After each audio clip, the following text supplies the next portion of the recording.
Let's talk about Blac Chyna, because she is allegedly selling her clothes, her purses, and her shoes just to make ends meet. She says she's also running out of money to afford the legal fees that are due in her custody battle with Tyga, and has allegedly asked the rapper himself for $125,000 to cover her legal fees and her accounting fees. Listen, I thought she was bringing in millions from her OnlyFans account, but I guess she ain't bringing in shit. Funky, what do you think? Work ain't honest and it ain't paying the bills these days either. Let me tell you something. It ain't no money in being saved.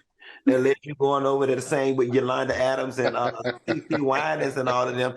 It ain't no money. Listen, you don't build your whole brand on thought and bopping. Now you want to come out and be all pulled up in demure unless you got a children's book or you got a line of kitchenwares that you better sell us, girl. You better get back out there and do what it is you know how to do best. Now, I love Blac Chyna. You know, I don't know. Listen, do I think Blac Chyna is sitting somewhere broke on her last $2? I absolutely do not. Do I think that it is always smart for people to downsize before they lose everything? Absolutely. Now, I don't know where Blac Chyna is living at right now. Last I knew, when she was going through this thing with Tyga and all of them before, she was living in that house in Calabasas, and she had all those cars out there in the yard. Don't get me wrong. I never want anybody to go through a hard time financially, but it's going to be very hard for you to convince everyday working class people who live in normal subdivisions, normal apartments, normal neighborhoods to feel bad for you, sis, and you selling items and you live in Calabasas or Brentwood or in a multi-million-dollar home.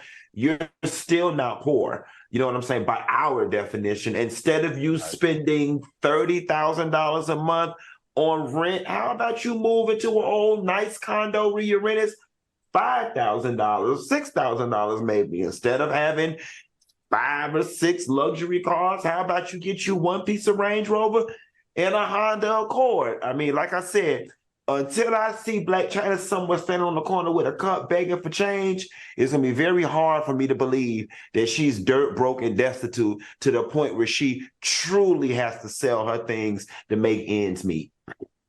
I mean, Al, do you think she even has a case? Because, I mean, Tyga and Rob Kardashian have come out and said they pay for the majority of everything. They have split custody, and there's no need for them to pay her child support.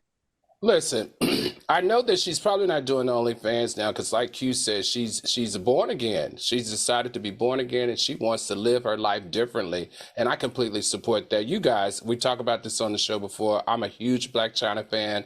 Blac Chyna comes and talks to me every time FOXSOUL is on the red carpet, and I appreciate her love and support. So I have nothing really bad to say. In addition, I've been where she is. So I have had to sell some of my prized possessions to help ends meet, especially when I was going through a divorce and you got frozen accounts and you got law bills that are stacking up, and you just are too prideful to ask family and friends for help because you want to try to figure it out. So I've done what she's doing. I've sold a couple of watches. I've sold a couple of diamonds. I've done it all. So I could never throw a rock at that house because I wouldn't want anyone to throw it at mine. But I do wish her the best. And there's one thing we know about Blac Chyna: that woman will figure it out. So the best of luck, whether it's selling something now or figuring out a new avenue or figuring out a new way to get income in that house for you and your kids, Blac Chyna, all the best.